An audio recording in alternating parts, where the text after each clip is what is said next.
नया संसद भवन, एक भारत श्रेष्ठ भारत की शानदार तस्वीर।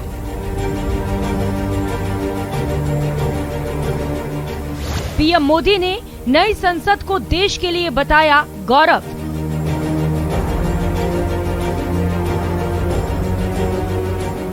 कांग्रेस समेत 21 दलों ने किया उद्घाटन के बहिष्कार का ऐलान। विपक्षी दलों की मांग, नए संसद भवन का उद्घाटन राष्ट्रपति को करना चाहिए। नागरिक के जो संरक्षक है संसद की, उसको ना बुला के अपमानित कर रहे हैं। आज भी कह रही हूँ, 24 घंटे हैं, आप लोगों के माध्यम से देश से भी हमने सवाल किए। बहुत से पत्रकार ट्विटर पे, फेसबुक पर पोल करवा रहे हैं। बीजेपी ने बहिष्कार को विपक्ष की ओछी राजनीति बताया। ये केवल सियासी आरोप है। देश के जो मुखिया, लोकतंत्र के जो चुने हुए मुखिया, वो प्रधानमंत्री होते हैं और उनके कर कमलों से इस तरीके का उद्घाटन होता है। क्या नई संसद के बहिष्कार से लोकतंत्र मजबूत होगा?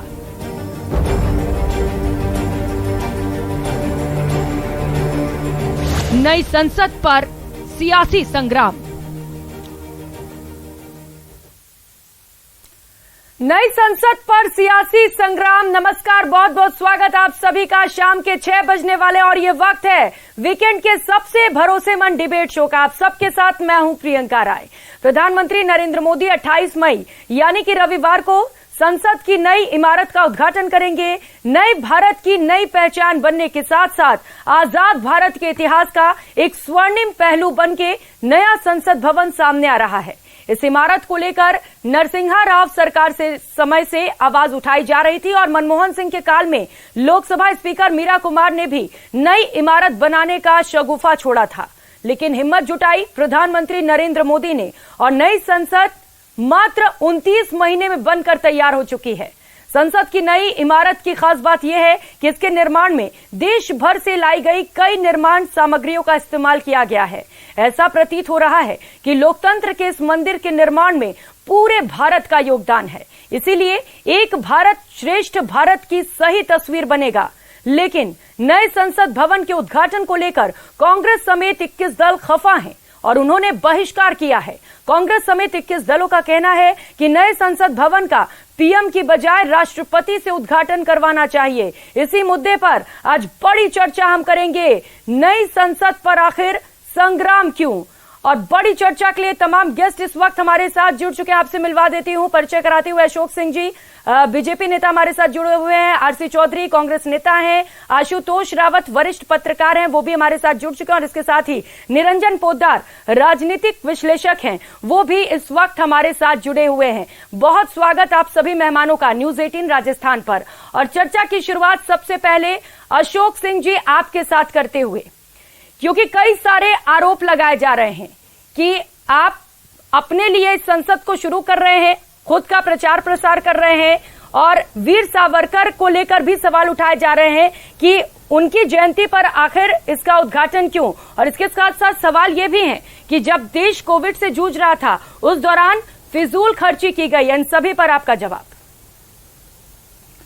प्रियंका जी, मैं सबसे पहले तो मैं आपको ये बताऊं कि यदि लोकतंत्र के अंदर, यदि आज़ादी के बाद में समय के अनुसार जो देश नहीं चलता है, मुझे लगता है वो पीछे हो जाता है। संसद ऐसी चीज है जो लोकतंत्र को आगे बढ़ाने वाली, बिल पास होते हैं, चर्चाएं होती है, और जो समय की आवश्यकता थी।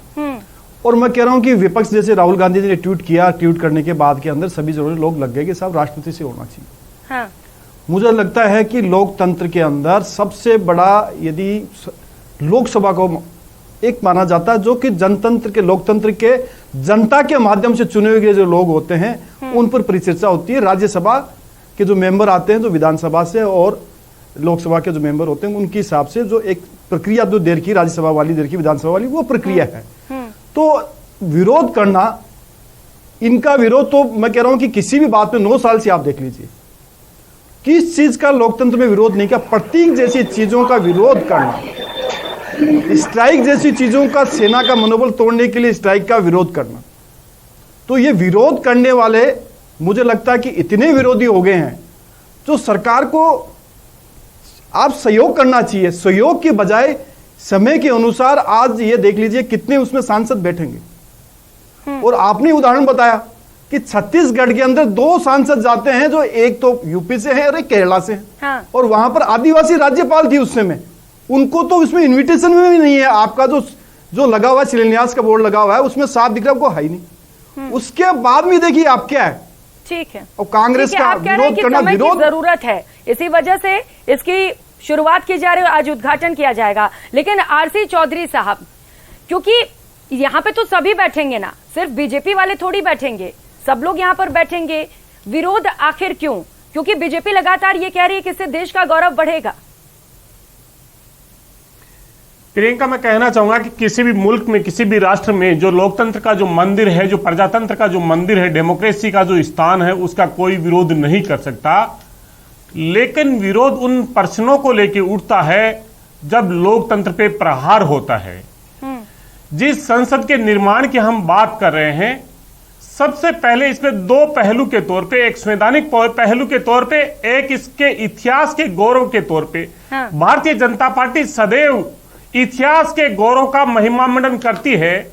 लेकिन आजादी का जो, इस आजादी के आंदोलन के अंदर 1857 से क्रांति के बाद में 1947 तक लाखों लोगों ने जो शहादत दे के इस मुल्क की आजादी अख्तियार की थी, उस इतिहास को क्यों मिटाया जाने का प्रयास किया जा रहा है? मैं ये कहना चाह रहा हूं कि संसद दुनिया के अलग अलग मुल्कों में है, हमारे से बहुत पुरानी है, हजारों साल पुरानी है। उनमें विस्तार भी हुआ, उनका खंडन भी हुआ, उनको जलाया भी गया, चाहे यूके की हो, चाहे यूएसए की हो, चाहे जर्मनी की हो, चाहे कहीं दूसरे राष्ट्रों की हो।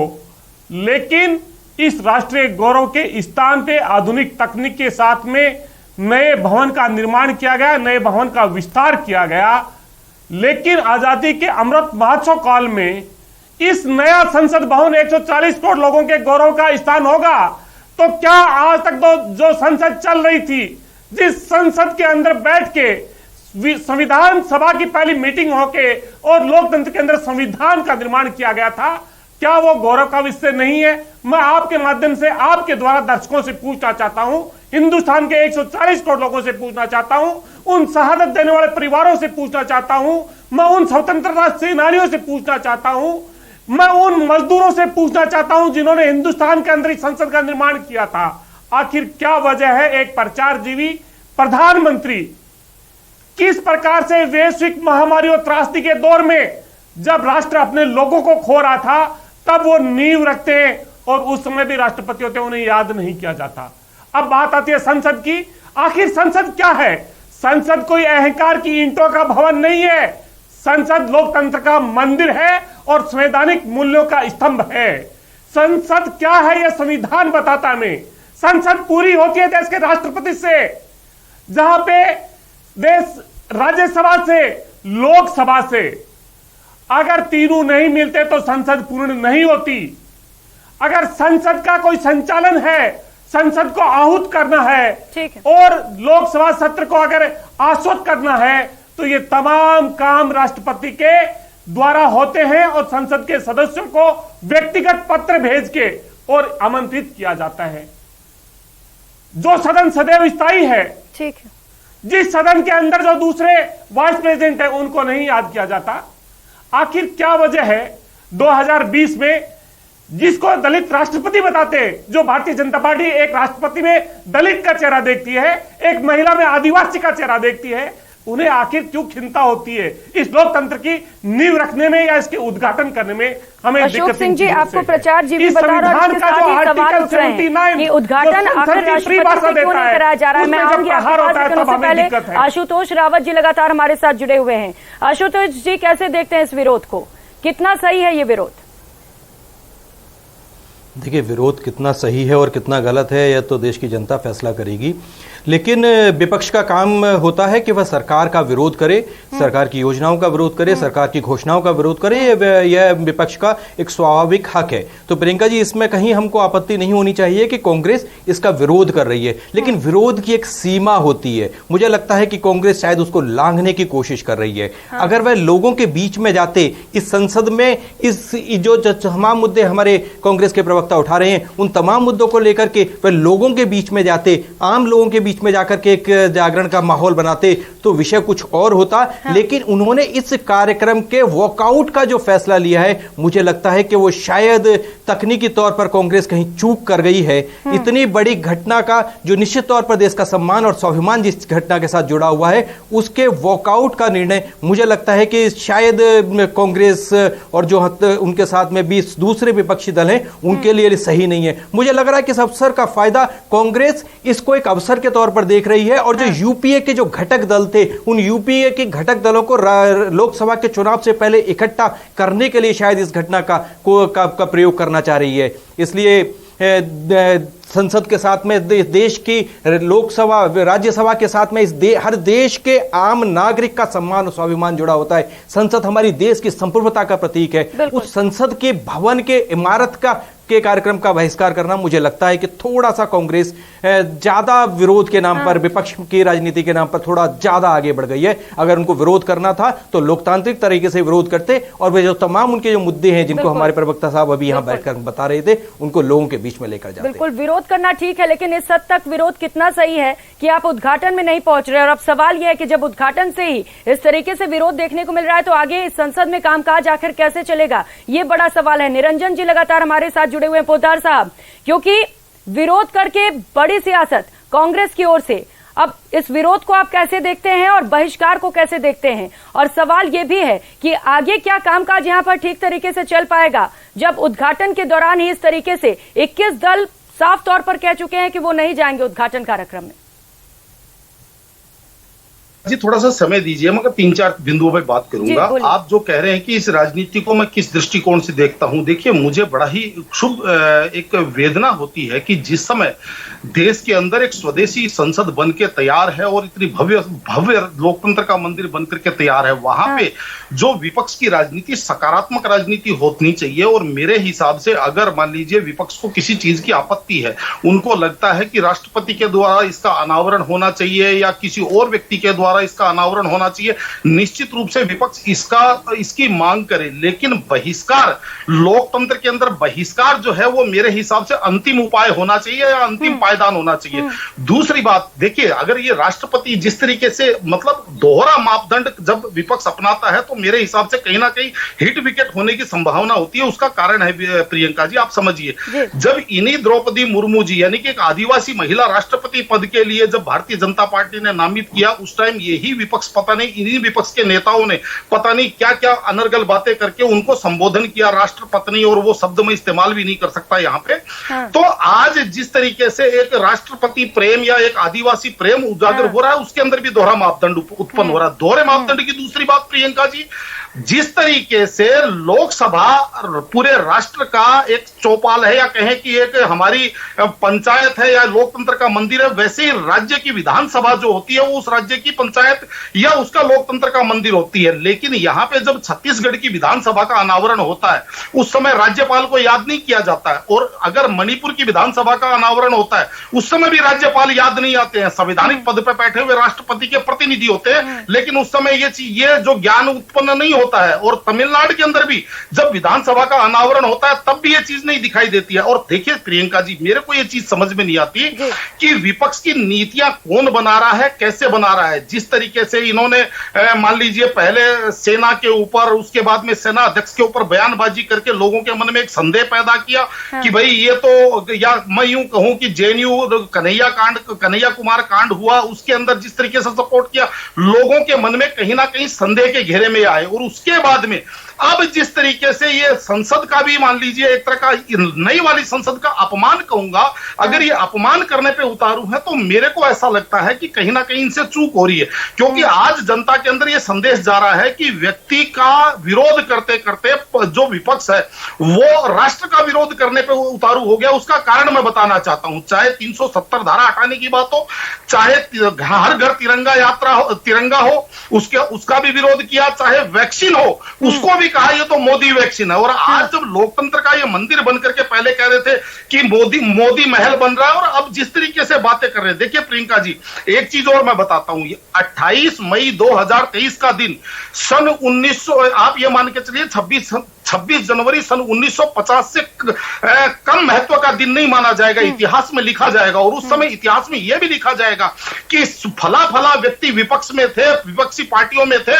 और उन्होंने इस दिन का बहिष्कार किया था। कम से कम इनको यह भी एक चेतना इनके मन में होनी चाहिए थी। और तीसरी और सबसे बड़ी बात जो मैं आपको बताना चाहता हूं, देखिए प्रियंका जी, आप चाहे आज पार्टियां हैं आती रहेंगी जाती रहेंगी, कभी कोई सत्ता में आएगा कभी आप सत्ता में आएंगे, लेकिन मैं बार बार सभी से एक ही निवेदन करता हूं कि जो हमारी लोकतांत्रिक संस्थाएं हैं, हमारा जो लोग प्रजातांत्रिक जो ढांचा है, हमारी जो चुनावी प्रक्रिया है, हमारा चाहे चुनाव आयोग हो चाहे सुप्रीम कोर्ट हो, हमारी तमाम संवैधानिक संस्थाओं के ऊपर पिछले कुछ वर्षों से लोगों का एक विश्वास में थोड़ा सा विश्वास हनन का कार्य किया जा रहा है। इससे मेरे हिसाब से बचना चाहिए, क्योंकि जब ये कहा जाता है कि देश के अंदर लोकतंत्र समाप्त हो चुका है तो उसी के बाद में जब कर्नाटक के अंदर जीत होती है। चौधरी साहब से उसका जवाब ले लेती हूँ। चौधरी साहब, क्योंकि वरिष्ठ पत्रकार भी बोल रहे हैं, राजनीतिक विश्लेषक हैं, वो भी ये बोल रहे हैं कि आप अपनी सीमाएं लांघ रहे हैं, क्योंकि ये तो देश के लिए गौरव का बात है और सभी लोग यहाँ पर बैठेंगे एक साथ। मॉडर्नाइजेशन तो जरूरी है ना, और ऐसे में विरोध को कैसे देखते हैं आप? और सवाल ये भी उठ रहे हैं कि राष्ट्रपति के लिए अचानक से इतना प्रेम कैसे उमड़ गया कांग्रेस के मन में? प्रियंका, मैं कहना चाहूंगा कि एक पत्रकार के और राजनीतिक विशेषज्ञ के तौर पे आप अपने चैनल पे आप स्वयं सिलेक्ट करते हैं कि आपके चैनल पे कौन बैठेगा और उनकी भावना किस तरह की है, ये वो अपने आप जानते हैं। और तीनों ही लोगों ने कांग्रेस को कटघरे में खड़ा किया है और आप भी कर रहे हैं, तो इसलिए मैं भी चाहता हूं कि आप मुझे भी अवसर देंगे, समय देंगे, ताकि मैं इन तमाम तीनों लोगों के प्रश्नों का जवाब दे पाऊं। लेकिन ये सवाल तो उठेंगे ना, क्योंकि उद्घाटन का ही विरोध करना, बहिष्कार करना, क्या आप इसे ठीक समझते हैं? देखिए कि आज हिंदुस्तान के अंदर जो मीडिया की स्थिति है वो हमने नहीं कहा, रिपोर्टर्स विदाउट द बॉर्डर्स ने कहा कि मीडिया की स्थिति ऐसी हो गई है कि व्यक्ति के वंदना करना, व्यक्ति का पूजन करना और वो जो बोले उसका महिमा मंडन करना। इसलिए ये जो स्तुति गान हो रहा है उसकी मैं परिस्थितियों को समझ रहा हूं, लेकिन आप मुझे अवसर दीजिए, क्योंकि ये जो तथाकथित अपने आप पे राजनीतिक विशेषज्ञ बन के आते हैं, जो संघ की पाठशाला से निकल के आते हैं, वो यही बोलेंगे। वो जब इनके हाथों से इतिहास मरोड़ा जाएगा, निचोड़ा जाएगा और लिखा जाएगा, तब ऐसा ही लिखेंगे। लेकिन हिंदुस्तान की 140 करोड़ जनता इस बात के लिए याद करेगी कि 21 दलों ने इस देश के संवैधानिक मूल्यों की रक्षा के लिए, इस देश में जो संसद बार बार आप जिक्र करते हैं, वो संसद संविधान का आर्टिकल 79 गुणिया सी बताता है कि संसद क्या है। उस संसद को अगर 140 करोड़ लोगों के बीच में ले जाने का अगर कोई काम कर रहे हैं तो ये 21 दल कर रहे हैं। अगर इस देश के मीडिया पे मैंने नहीं उठाया, लेकिन सवाल कांग्रेस के ऊपर भी उठ रहा है और इसके साथ साथ जो 21 दल इसका विरोध कर रहे हैं उनके ऊपर भी उठ रहे हैं कि उद्घाटन का विरोध करना आखिर कितना सही है। तो नए भवन के उद्घाटन पर विपक्ष और सत्ता पक्ष दोनों के अपने अपने तर्क हैं। इसी पर हमने आज बड़ी बहस की है। हालांकि जनता जनार्दन है, जनार्दन सब कुछ जानती है, जनता सब कुछ देख रही है। बहुत शुक्रिया आप सभी मेहमानों का हमारे साथ जुड़ने के लिए और इस तमाम चर्चा के लिए। इस डिबेट में फिलहाल इतना ही। नमस्कार।